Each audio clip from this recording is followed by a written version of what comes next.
Wild Arms 1 was half the reason I got a PS1 near the end of junior high. Of course, by the time 2000 rolled around, I was in my senior year in high school, and a friend of mine said, "Hey, you liked Wild Arms 1? Well, they made a sequel." And I actually wasn't aware of it. So fortunately, he was able to loan me a copy, and I was able to get my own and definitely played through it. And it was so good that I was actually having withdrawal symptoms when I first went to college and couldn't access it, even though I'd already beaten it at the time. So in the case of taking a lot of mechanics from the first game and improving on them, and just taking the next step forward in the adventure, I just want to say I'm Gunarm Dyne, call me Dyne, and let's play Wild Arms 2, also known as Wild Arms Second Ignition. There is no prologue movie, no intro, just straight to the title screen. It will stay there until we press start. So let's jump right in.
That opening movie will play every time you every time you load up your file. In the Japanese version, it has lyrics, but the vocalist was replaced by a trumpet for the US version, and it's actually hard to say which one's better because the trumpet is just iconic for those in the US version. You may notice a lot of characters are shown, more so than 3. However, we do have the initial 3 here. A young man ready for action, a sorceress just getting started, and a former hero, now war criminal. We're actually going to be going in the order of these 3. They just scrolled opposite. So, just jump right in.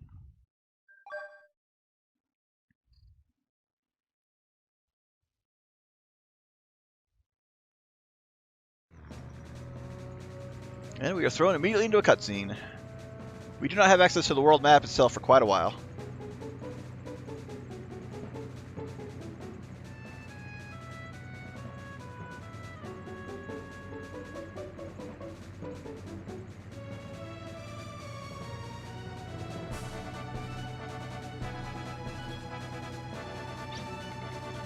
We now know that the kidnappers are holding the boy hostage. Up ahead in the old excavation site known as the Withered Ruins. Time for the final mission check. Did you hear about the newly formed special unit? If this mission isn't active, I probably won't get chosen. Hey you! What are you blabbing about? Babbling about? What's your name? Yes! Our main character? Ashley Winchester. It's people like you that are most dangerous in the field. Don't get in the way. Understand, Ashley?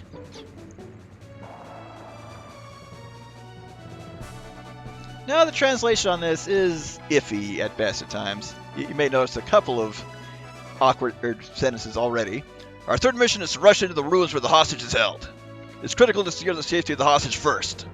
Numerous monsters have been sighted in the ruins, so don't let your guard down. Okay, let's go! Charge!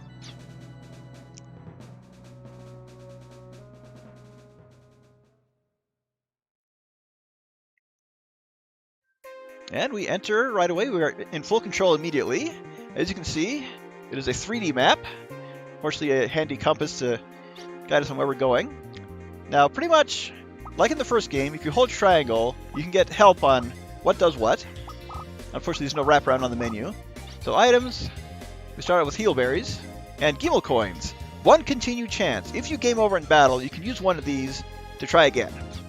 That's just in case you are far away from a save point, made a lot of progress, cut it very close. But more often than not, it's a good idea to just try again and backtrack. So equipment. Start with a longhorn, jean jacket, cowboy hat.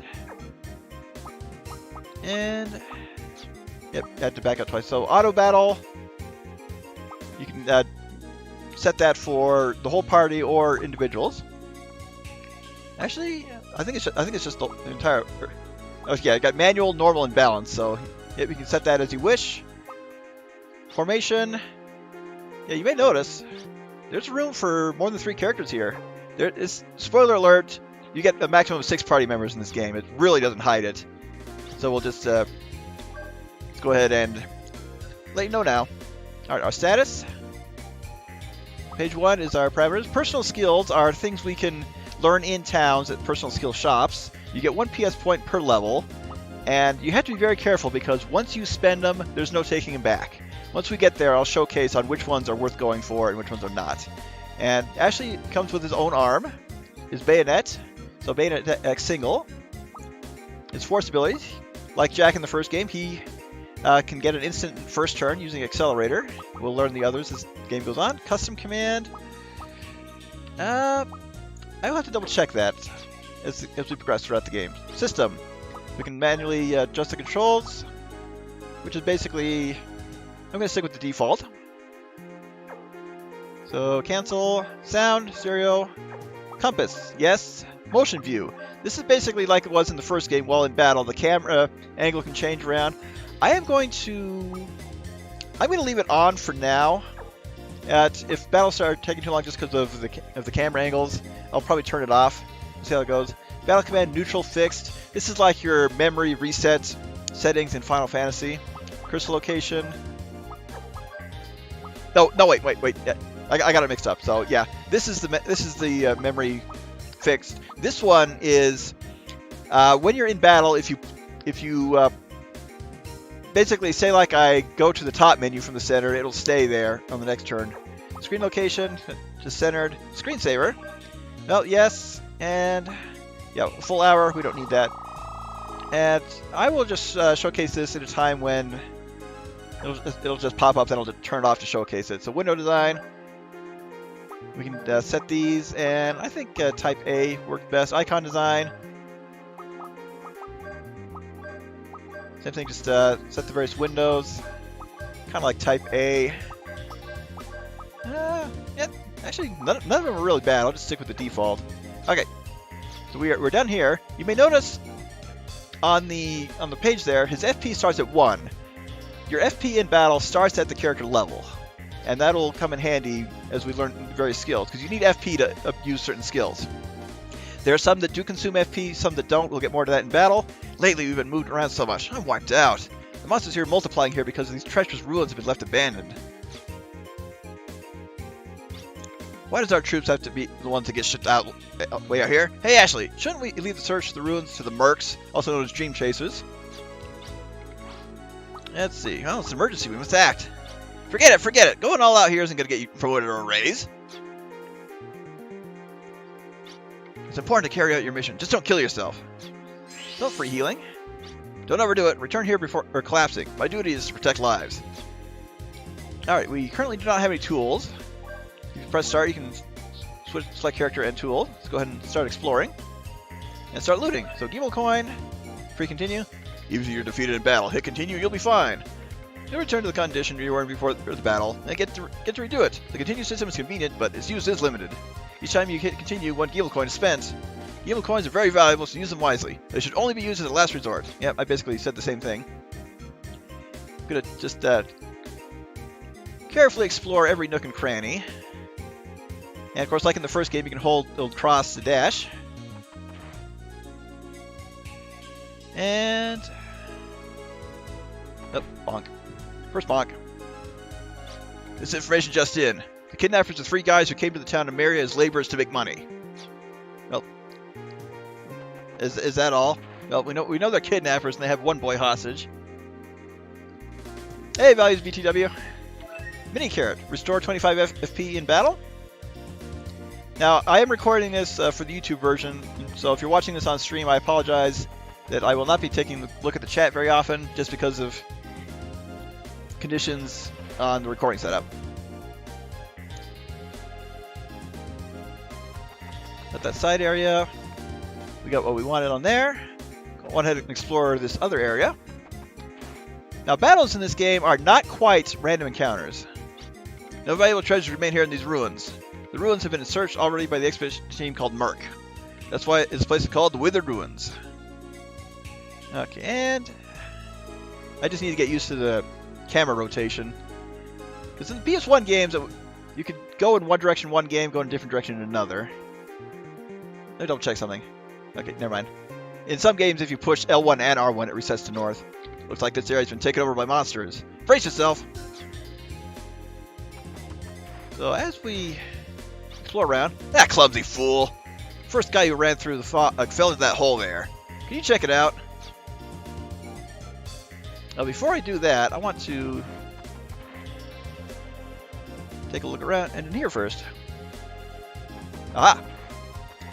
Now when we're getting close to a battle, an exclamation point will appear above the character's head. You can just let it encounter the battle or press circle to back out. Now this is not 100% guaranteed every time. You could get into battles that just throw you in right away. And those orange gems up there, well, we'll take a look at those in a bit. Yep, well, instant battle. So couldn't avoid that one. So, new enemy, the Sturge. Okay, so we can change equipment, we can try to run, auto battle, change formation, enter the screen here. Custom command, use mediums powers, there we go. So we don't have any mediums yet. Use items, original power, special command. So as you can see, we need at least 6 FP in order to use the shot weapon. And of course defend, but we basically do not want to use arms except against bosses.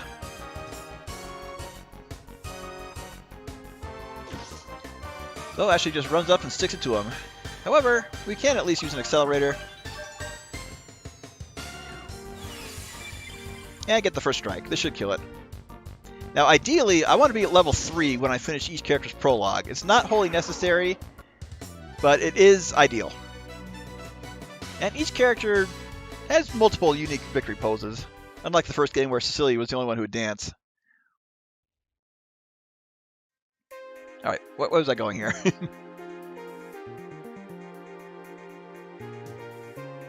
And, okay.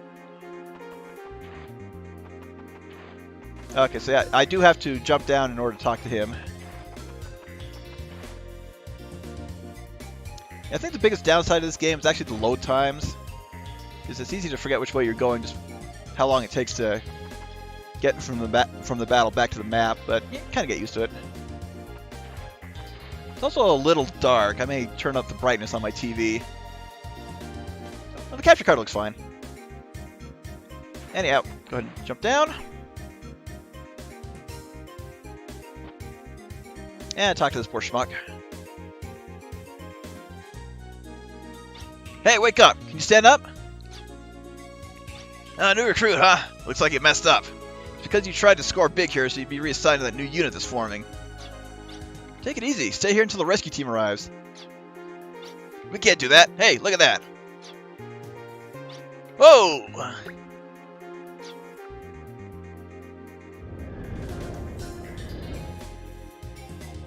Hey, rookie, this is to celebrate your assignment. Hang on to it. Tool hurl knife acquired. The knife can be thrown with the square button. It must have a use besides just turning the switch. You need to figure it out. Okay, I'll give it a try. I'll just leave you here for dead. When you come to the edge of the floor above a drop, your character may make the oops action. In the oops state, you can press the cross button to go ahead and jump down. You can also jump down by dashing off an edge without the oops action. So, that's probably the only tutorial message we'll actually see in that regard. Oh, here we go again.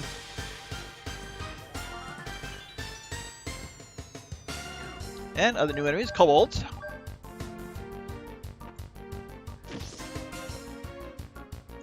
Okay, we can one-shot these guys, no problem. I'm already faster than them, no need to use accelerator. That's okay, don't have enough FP for it anyway. Oh, not quite enough, so they got about 40 HP.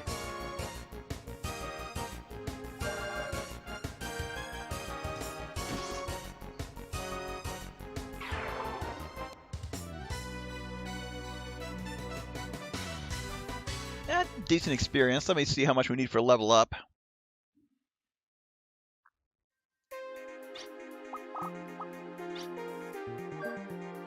Alright. Oh, yep, he'll get one on the next battle, regardless of what we fight. Now, if you want a perfect game, and I say perfect by just saying, make it a low-level challenge, you'll get most of the experience from boss fights. But it's actually not wholly... Oh, Jesus, I haven't gotten the chance to showcase avoiding battle yet. Basically, you will try to get through the game as low level as possible to make use of one of the best personal skills available. It's probably the best way to put it. It's not necessary.